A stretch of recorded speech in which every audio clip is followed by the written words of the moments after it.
नमस्कार। देश न्यूज़ के खास कार्यक्रम इलाज का इलाज में आपका स्वागत है और मैं हूं आपके साथ मनीष कुमार। कहते हैं रक्तदान मानवता का काम है, लेकिन कुछ लोगों ने खून के इस परोपकारी काम को दलाली का धंधा बना लिया है। इन दिनों मध्य प्रदेश के शासकीय हॉस्पिटलों में खून की दलाली का व्यापार बखूबी फल फूल रहा है। ऐसा ही एक मामला मध्य प्रदेश के भिंड जिला हॉस्पिटल से सामने आया। यहाँ एक बीमार बेटे की मां से खून के दलालों ने सौदा किया। दलाली का एक वीडियो भी अब सामने आया है, जहां भर्ती हुए मरीज को खून की जरूरत पड़ने पर एक दलाल द्वारा मरीज की मां से करीब 3,500 यानी कि 3,500 रुपए की मांग की गई खून दिलाने के लिए। आपको बता दें कि मरीज की नाजुक हालत को देखते हुए डॉक्टर ने बिना एक्सचेंज किए 1 यूनिट ब्लड उपलब्ध कराने के लिए लिख दिया था। और इस बात की भनक अस्पताल में घूम रहे दलालों को जैसे ही लगी तो उसने मरीज की मां चाचा से बात की और खून दिलवाने के लिए सौदा कर लिया। इतना ही नहीं, दलाल ने चाचा से 500 रुपये एडवांस भी ले लिए। मरीज ने इस खून की सौदेबाजी को अपने कैमरे में रिकॉर्ड कर लिया। जब दलाल द्वारा रुपए लेने का वीडियो हॉस्पिटल के प्रबंधन के पास पहुंचा, तब अस्पताल में हड़कंप मच गए। इसके बाद में अस्पताल के अधिकारी हरकत में आए। इसके बाद अस्पताल और मरीज के परिजन ने पुलिस में शिकायत की। बता दें कि 4,500 रुपये की डिमांड थी, लेकिन ये जो सौदा पूरा हुआ वो 3,500 रुपये में हुआ। आपको बता दें कि फूफ नगर की रहने वाली संगीता देवी अपने 18 साल के बेटे श्याम सुंदर का इलाज करवाने के लिए जिला हॉस्पिटल आई थी। श्याम सुंदर की हालत नाजुक देखते हुए डॉक्टर ने 1 यूनिट खून की चढ़वाने की बात कही। डॉक्टर से संगीता ने कहा कि उनके साथ कोई ब्लड डोनेटर नहीं है, और तो डॉक्टर ने पर्चे पर एक्सचेंज के लिए और एक्सचेंज के बिना खून उपलब्ध कराने के लिए पर्चे पर लिखा था। इस बात की भनक जैसे ही बाढ़ में घूम रहे सुनील उर्फ छोटू को लगी तो उसने खुद को हॉस्पिटल का कर्मचारी बताते हुए मरीज की मां से सौदेबाजी करने की बात कही। दलाल ने कहा कि वो अपने दोस्त को बुलाकर ब्लड दिलवा देगा, लेकिन इसके एवज में उसे 4,500 यानी कि 45 रुपये देने होंगे, और दलाल ने 500 रुपये एडवांस भी लिए। दलाल की बातें सुनकर संगीता ने कहा कि उनके पास इतने ही रुपये हैं, तो इस पर दलाल ने 3500 रुपये में सौदा फिक्स करके मरीज स्वयं के चाचा से करीब 500 रुपये एडवांस ले लिए। पास ही पलंग पर लेटे मरीज श्याम सुंदर ने इस पूरी घटना की मोबाइल कैमरे में रिकॉर्डिंग कर ली और इस वीडियो को वायरल कर दिया। आपको एक और बात बताना जरूरी हो जाता है कि ये जो दलाल है वो आउटसोर्स का कर्मचारी इसी हॉस्पिटल में रह चुका है। बता दें कि छोटू उर्फ सुनील जिला हॉस्पिटल में पहले आउटसोर्स कर्मचारी रहा है। अस्पताल प्रबंधन ने इस बात पर दावा करते हुए कहा कि उसकी इन्हीं हरकतों के चलते उससे हटा दिया गया था। और देखिए, डॉक्टर सिविल सर्जन जो कहते हैं कि मरीज को हम बिना किसी कास्ट के ब्लड दे चुके थे, और रही बात आरोपी की तो उस पर एफआईआर की जाएगी, कड़ी कार्रवाई की जाएगी। इस पूरे मुद्दे को लेकर सबसे पहले तो वो बयान सुनवाते हैं और इसके बाद में इस पूरी चर्चा को हम आगे बढ़ाएंगे। मामला क्या, हमने अपने भतीजे को भर्ती करवाया हॉस्पिटल में, तो उसके 3.4 पॉइंट खून था उसके पास, मतलब मरीज में। तो डॉक्टर साहब ने लिखा जल्दी बोतल लगवाओ जाए कि खून की।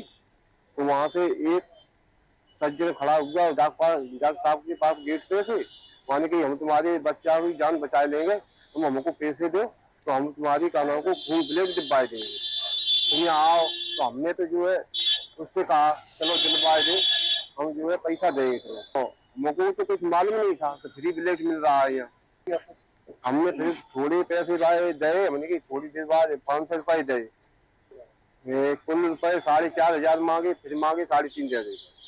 क्या मेरे संज्ञान में जैसे ही मामला भी आया तो मैंने जाके जानकारी ली, तो जिस संबंधित से पैसे लेने की बात की जा रही थी उससे ही बात की, और उनको एफआईआर उनके द्वारा एफआईआर भी की जा रही है इस प्रकरण में। और जो जिस लड़के ने पैसे लिए थे उसको भी चिन्हित कर लिया गया है। ये अस्पताल में दिखा है लोगों को। पहले कभी बहुत पहले ये यहाँ पे आउटसोर्स से यहाँ पे कर्मचारी था, इसको निकाल दिया गया, शिकायतों के चलते इसको निकाला गया था, काम नहीं कर रहा था। मैंने पूछा था उससे तो उसका कह रहा है मेरा रिश्तेदार कोई भर्ती है यहाँ पर, उसको देखने आया था मैं। अभी सब क्या कार्रवाई की जा रही है? एफआईआर पुलिस पर की जा रही है, बड़ी कार्रवाई की जाएगी इस पर। तो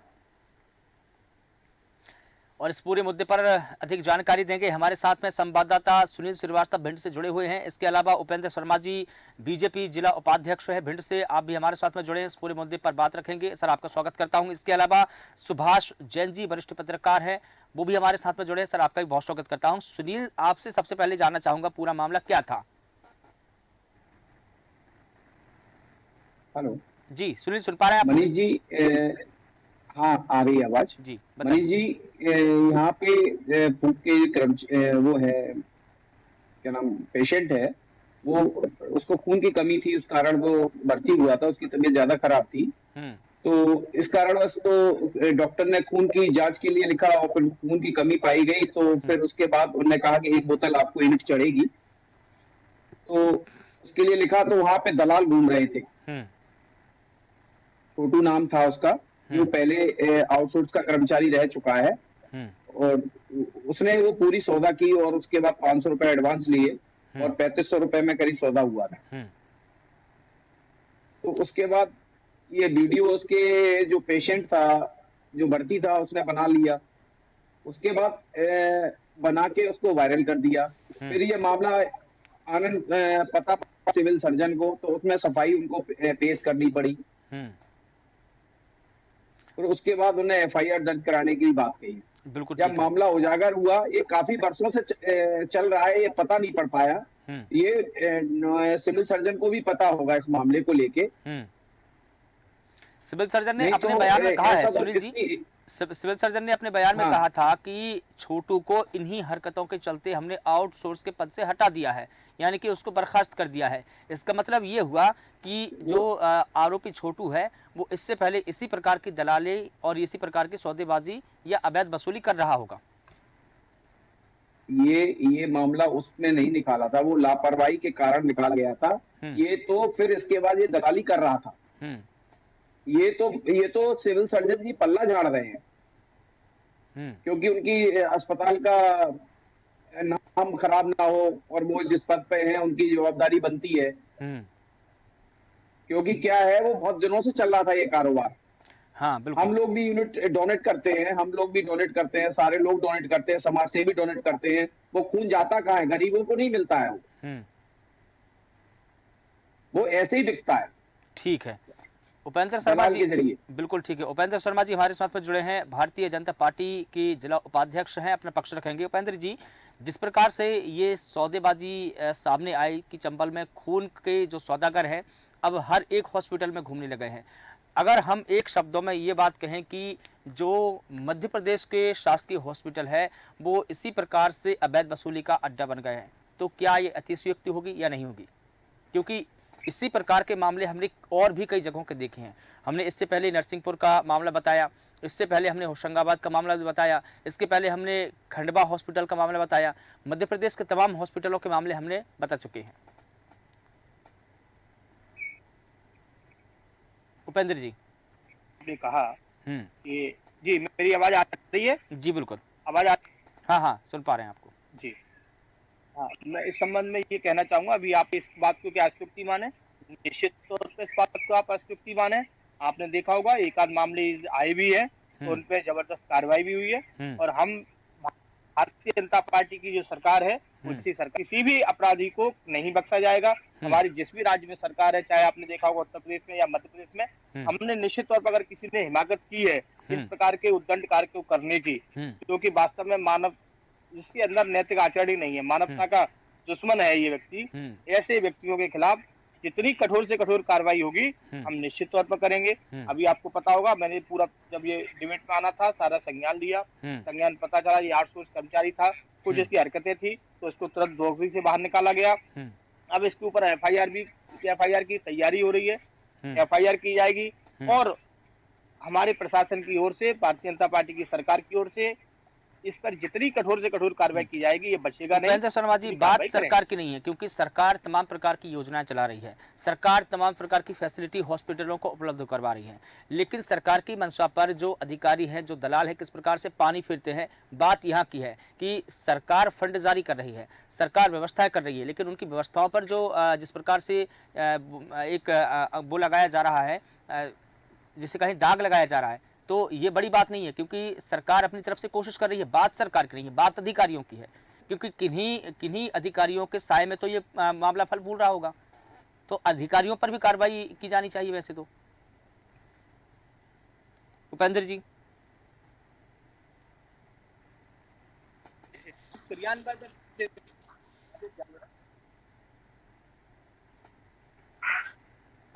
उपेंद्र जी क्या सुन पा रहे हैं आप? सरकार की आप देख रहे होंगे, भारतीय जनता पार्टी सरकार ने कहीं भी किसी भी उस पर अगर थोड़ी ठीक। सी कोई भी उल्टा सीधा राजेश उपेंद्र जी, आपकी आवाज हम तक नहीं पहुंच पा रही है। हो सकता है कि नेटवर्क प्रॉब्लम हो। डॉक्टर राधेश्याम शर्मा जी हमारे साथ में जुड़े हैं। आप पूर्व चिकित्सक हैं हॉस्पिटल के, इसके अलावा आप समाज सेवी भी हैं। मैं आपसे जानना चाहूँगा सर, जिस प्रकार से हम ये मामले देखते जा रहे हैं कि किन्हीं हॉस्पिटलों में अवैध वसूली होती है, कहीं खून के सौदागर है, तो कहीं जो परेशान मरीज हैं उनके जो परिजन हैं उनसे पैसे लिए जाते हैं। इस प्रकार से हम देखें कि मध्य प्रदेश के तमाम हॉस्पिटलों में अवैध गोरख धंधा चल रहा है। क्या कहेंगे आप? हेलो जी डॉक्टर राधेश्याम शर्मा जी। जी जी जी सर, मैंने आपसे एक सवाल किया है कि जिस प्रकार से हम मध्य प्रदेश के तमाम हॉस्पिटलों में देख रहे हैं, कहीं खून की दलाली की जा रही है तो कहीं अवैध वसूली की जा रही है, और ये सिर्फ एक ही हॉस्पिटल की बात नहीं है। मध्य प्रदेश के ऐसे कई हॉस्पिटलों से मामले सामने आए जो हमने बखूबी बताए। क्या कहेंगे आप? देखिए, भिंड में जो ब्लड बैंक है ये भारतीय राष्ट्रीय रेड क्रॉस सोसाइटी द्वारा संचालित है। इसका निर्माण 2003 में हुआ है और जैसे ही लाइसेंस बन गया उसके बाद यहाँ ब्लड देना शुरू हुआ है। तो निश्चित रूप से हम लोग सामाजिक संस्थाएं सारे लोग डोनेट करते हैं। अगर इस तरह का कृत्य होता है तो जघन्य अपराध है और ऐसे लोगों के खिलाफ कार्रवाई होना चाहिए। प्रशासन नहीं करता है, इसका मतलब ये है कि प्रशासन इसमें लिप्त है। बिल्कुल तो ठीक निश्चित है। रूप से किसी भी व्यक्ति के साथ खिलवाड़ नहीं होना चाहिए। और जब सामाजिक संस्थाएं ब्लड देती हैं तो इसीलिए तो देती हैं कि लोगों को जान बचा सके हम। बिल्कुल। हम लोगों ने यूथ कांग्रेस की तरफ से, इंडियन मेडिकल एसोसिएशन की तरफ से कई संगठनों ने जो है ब्लड दिए हैं। अगर ऐसा होता है तो निश्चित रूप से लोगों में ये चीज संदेश जाएगा कि यहाँ ब्लड बेचा जाता है। तो हम लोग भी इसको डिस्करेज करेंगे अगर ऐसा होता है तो। प्रशासन को ये चाहिए कि जिस व्यक्ति ने कंप्लेंट की है कि 3500 रुपए का ब्लड दिया जाएगा, 500 रुपए एडवांस लिए हैं, उनके खिलाफ जो है FIR लॉज होना चाहिए और कार्रवाई होना चाहिए। लेकिन अभी तक जब हम इस बात पर चर्चा कर रहे हैं तब तक तो मामला दर्ज नहीं हुआ है। इसके आगे देखते हैं। अभी तक तो कोई कार्रवाई नहीं हुई है। ऐसा लगता है जिला प्रशासन मूक दर्शक बनके ये सब तमाशा देख रहा है। बिल्कुल ठीक है, लेकिन बड़ा सवाल यह है कि इस प्रकार के गोरख धंधे हॉस्पिटलों में फलते फूलते क्यों हैं? क्योंकि ये सिर्फ ना एक हॉस्पिटल का मामला है बल्कि मध्य प्रदेश के तमाम अस्पतालों का मामला है।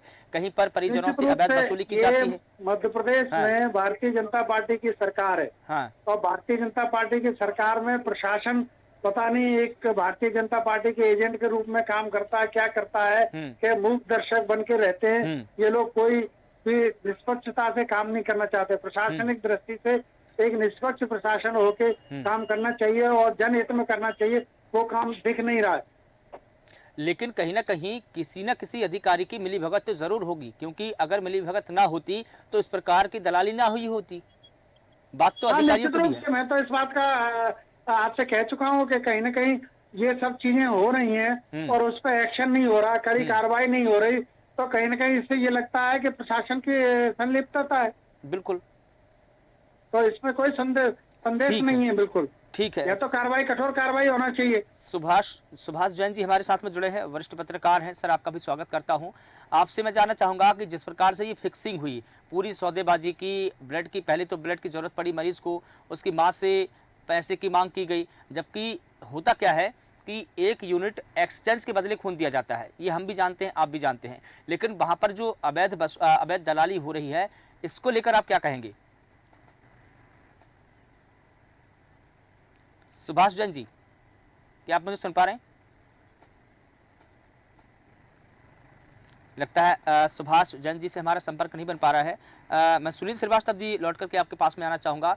जब हम इस बात की चर्चा कर रहे हैं और समय हो चला है 11:18, क्या अभी तक FIR लॉन्च की कोई सूचना अभी तक आई है आपके पास में? नहीं, अभी तक कोई FIR की सूचना, बस ये वाला कह रहे हैं कि FIR करा दी है, FIR करा दी है। जब मैंने पता किया तो अभी तक FIR हुई नहीं है और ये लोग पल्ला अपना झाड़ते नजर आ रहे हैं। लेकिन एक सवाल ये भी है और सुनील अभी जी तक कि कोई क्या FIR आरोपी को बचाने की कोशिश की जा रही है जिस प्रकार से एफआईआर नहीं हुई, और बिल्कुल अगर ये बात बिल्कुल की जा रही है बिल्कुल कि हम इसमें पहले जांच करेंगे फिर एफआईआर करेंगे, तो कहीं ना कहीं हम भी ये बात जानते हैं, आप भी ये बात जानते हैं क्योंकि आप फील्ड पर अधिक रहते हैं कि जांच के नाम पर आरोपी को किस तरीके से बचा लिया जाता है। क्योंकि कारण ये है हाँ। कि यदि जांच हुई तो हाँ। जांच में अधिकारियों को निकाल दिया जाएगा। यदि वो पकड़ा गया और FIR हुई तो वो नाम बोलेगा कौन कौन कराता है, कौन कौन लिप्त है। तो इसमें जिला अस्पताल के जो लोग हैं तो ऊपर से नीचे तक की चेन है, 100% लिप्त है। कितने यूनिट समाज सेवियों ने ब्लड दिया है, जिसमें डॉक्टर राधेश्याम शर्मा जी सही बात कह रहे हैं, काफी लोगों ने इसमें ब्लड दिया है और लाखों यूनिट जमा हो चुका है और पता नहीं किसके नाम से किनको बेच दिया जाता है, कितने आधार कार्ड फर्जी लग जाते हैं, पता नहीं पड़ता। बिल्कुल ठीक है। हम भी एक सवाल उठाते हैं कि जब हम समाज सेवी संस्थाओं को देखते हैं, एनजीओस वगैरह को देखते हैं, या जो यूथ वर्ग हैं जो कैंपेन चलाते हैं ब्लड डोनेटिंग का, वो ब्लड कहाँ जाता है? अस्पताल में अगर ब्लड की कमी है तो फिर जो डोनेट ब्लड किए जाते हैं वो ब्लड कहाँ है? क्या वो अस्पताल के जो प्रबंधन है वो बेच देते हैं? कहाँ जाता है? एक सवाल तो हम जरूर उठाना चाहेंगे। सुनील श्रीवास्तव जी। जी बिल्कुल बिल्कुल, इस पे तो बिल्कुल उठाना चाहिए सवाल, क्योंकि क्या है, हम लोग भी इस पे धरातल पे काम कर रहे हैं। क्योंकि क्या है, गरीब लोगों को खून नहीं मिल पाता और बेचारे उन लोगों को शिकार होना पड़ता है, पैसे देके खून लेते हैं, अपनी जान बचाना पड़ती है। और यही स्थिति यहाँ के 2-3 जो डोनेट ग्रुप हैं उनमें कहीं ना कहीं फर्जीवाड़ा नजर आ रहा है। क्योंकि क्या है, 2 संस्थाएं चल रही हैं जो डोनेट कराती हैं, उन्हीं के जरिए से खून मिलता है और वो कहीं ना कहीं बिकता है। ये फाइनल बात है। बिल्कुल ठीक है। सुभाष जैन जी, क्या आप मुझे सुन पा रहे हैं? ठीक है, हमारे साथ में डॉक्टर शिवराम सिंह कुशवाहा जी है जो कि जिला चिकित्सा अधिकारी है।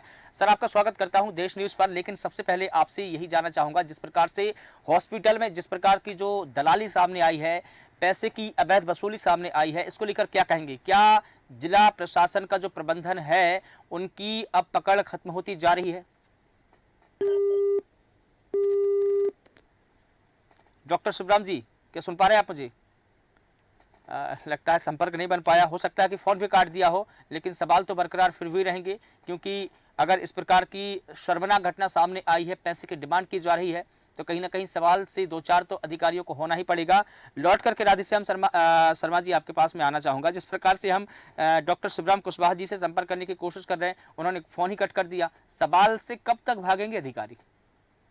देखिए पत्रकार महोदय, मैं आपके माध्यम से ये निवेदन करना चाहूंगा कि पिछले 20 साल में स्वयं सेवी संस्थाओं ने स्वेच्छा से दान दिया है, तो उनका सबका रिकॉर्ड आना चाहिए, किस किसको आपने दिया है, किसको पैसे दिया है, किसको मुफ्त दिया है और किसको एक्सचेंज बेसिस पे दिया है। पिछले 20 साल से ये सारा ब्लड यहाँ दिया जा रहा है। बिल्कुल सर, मैं तो ये सवाल उठा रहा हूँ। बिल्कुल डॉक्टर राधेश्याम शर्मा जी, मैं तो ये सवाल उठा रहा हूँ कि पिछले 5 सालों का ही, चलो ठीक है 10 सालों का नहीं, पिछले 5 सालों का डेटा दीजिए। अब बताइए कि जिन समाज सेवी संस्थाओं ने, जिन यूथ ने कैंपेन चला करके ब्लड डोनेट किया है, उनका स्टॉक कहाँ है? अगर स्टॉक आपने किया है और आपने खून दिया है किसी को, तो कहाँ दिया है, कितना दिया है, उसका पूरा आंकड़ा बताइए। मैं तो सवाल उठा रहा हूँ। हाँ, वही मेरा कहना है कि कम से कम ये ब्लैक एंड व्हाइट में रहना चाहिए कि कितना ब्लड आया, कितना आपने किसको दिया है और किन किन को दिया गया है, कैसे दिया गया है, किसके माध्यम से दिया गया है, सारा रिकॉर्ड है तुम्हारे पास, तो उसको बिल्कुल। और अभी जारी करो। और अभी जिला अस्पताल में कितनी यूनिट ब्लड का जो स्टॉक है वो कितना है? मैं तो ये भी पूछना चाहता हूँ। अगर किसी के पास ये आंकड़ा हो तो बता दे, जिला प्रशासन के पास में। मैं तो जिला चिकित्सालय के अधिकारी, सिविल सर्जन और CMHO बताएंगे, जो भी इसके जिम्मेदार व्यक्ति है वो लोग बताएंगे आज की तारीख में कितना स्टॉक है, कितना नहीं है और कितना इन्होंने अभी तक, पिछले चलो 20 साल का छोड़ो, 5 साल का तो रिकॉर्ड बता सकते। बिल्कुल ठीक है, क्योंकि जब भी इस प्रकार की कोई डिमांड होती है या मामला सामने आता है तो ये बात कह दी जाती है कि स्टॉक जो है आउट हो गया है, स्टॉक ही नहीं है। तो जो बाकी जो ब्लड डोनेटर है उनका जो ब्लड आ रहा है वो कहाँ है? वो किस स्टॉक में रखा जाता है? किन के लिए रिजर्व रखा जाता है? अगर वो ब्लड अगर आम जनता के लिए, गरीबों के लिए काम में नहीं आ रहा है, नहीं रखा जाता, वो अलग बात है। लेकिन एक्सचेंज बेसिस पे कई बार क्या होता है, ऐसी परिस्थिति आती है कि पेशेंट का अटेंडेंट नहीं है तो फ्री ऑफ चार्जेस उसको दिया जाता है बिना एक्सचेंज के। कई बार ऐसा होता है, ये ऐसा ही मामला था, जिसको बिना एक्सचेंज के ब्लड देना था। बिल्कुल ठीक है, लेकिन एक्सचेंज के लिए ब्लड देना था, एक्सचेंज के लिए कोई डोनेटर नहीं था उनके पास में। एक्सचेंज बेसिस पे ही दिया जाता है। हाँ। लेकिन इसका रिकॉर्ड तो बताएं, ये कितना अभी तक कितना इन्होंने स्वेच्छा से ब्लड लिया है लोगों का, और कितने लोगों को दिया है, कहाँ कहाँ सप्लाई हुआ है, किन किन लोगों को दिया है, तो उससे पता चल जाएगा। बिल्कुल ठीक है, बिल्कुल ठीक है सर। सुनील श्रीवास्तव जी, आपसे जानना चाहूंगा, जिस प्रकार से राधेश्याम शर्मा जी इस बात की जिक्र कर रहे हैं, या हम भी ये सवाल उठा रहे हैं कि कम से कम जो हॉस्पिटल प्रबंधन है या जो सीएमएच हो, उनको तो बताना चाहिए कि अभी जिला अस्पताल में कितनी यूनिट स्टॉक है ब्लड का। सुनील श्रीवास्तव देखते हैं कि स्टॉक खत्म हो गया है, और डॉक्टर राधेश्याम जी बिल्कुल सही कह रहे हैं, क्योंकि क्या है, ये हॉस्पिटल को भली भांति से जानते हैं कि कहाँ कहाँ, क्योंकि ये वहाँ चिकित्सक रहे हैं, और जब चिकित्सक रहे तो इनके टाइम पे बड़ी बहुत ईमानदारी से, और पुराने चिकित्सक हैं और एमडी मेडिसिन्स हैं, और इनको एक एक बात की जानकारी है, कहाँ पर क्या है। मगर ये पूरा मामला जो है वो पूरा लीपापोती हो रही है इस मामले को लेकर। बिल्कुल बिल्कुल ठीक है। अब देखना होगा कि आज कार्रवाई होती है या नहीं, आज एफआईआर होती है या नहीं। अगर आज एफआईआर नहीं होती है, कार्रवाई नहीं होती है, तो कहीं ना कहीं ये समझा जाएगा कि जो आरोपी छोटू है, कहीं ना कहीं उसको बचाने की कोशिश की जा रही है, क्योंकि अगर उस पर एफआईआर हुई, वो सलाखों के अंदर गया, तो कहीं ना कहीं वो मुंह खोलेगा, और जब वो मुंह खोलेगा तो वो कहीं ना कहीं उन लोगों के नाम का भी जिक्र करेगा जिनका हाथ उसके पीछे था। तमाम जानकारी के लिए आपका बहुत शुक्रिया सुनील जी, और डॉक्टर राधेश्याम शर्मा जी, आपका भी बहुत शुक्रिया, क्योंकि इस समय की एक संबद्धता होती है। इसलिए आपको बता दें कि चंबल से ये अवैध रक्त का जो मामला सामने आया, ब्लड, जिस प्रकार से एक दलाल ने पैसे की डिमांड की, लेकिन सवाल उसने छोड़ गए, उसने सवाल छोड़े हैं जो जिला अस्पताल के अधिकारी हैं उन पर भी, और जो प्रबंधन है उन पर भी, कि किस प्रकार से अवैध वसूली और ब्लड की जो दलाली अस्पताल में हुई है, क्या उस पर कार्रवाई होगी, क्या उस पर एफआईआर होगी। तमाम प्रकार के सवाल फिलहाल अस्पताल के सामने खड़े हैं, प्रबंधन के सामने खड़े हैं। लेकिन देश न्यूज़ भी आपसे अपील करता है कि अगर इस प्रकार की अवैध वसूली, अवैध धंधा या दलाली कहीं होती है तो आप हमको सूचित कर सकते हैं, आपकी खबरों को भी हम प्रमुखता से दिखाएंगे। फिलहाल देश न्यूज़ के खास कार्यक्रम में बस इतना ही। मुझे दीजिए इजाज़त, नमस्कार।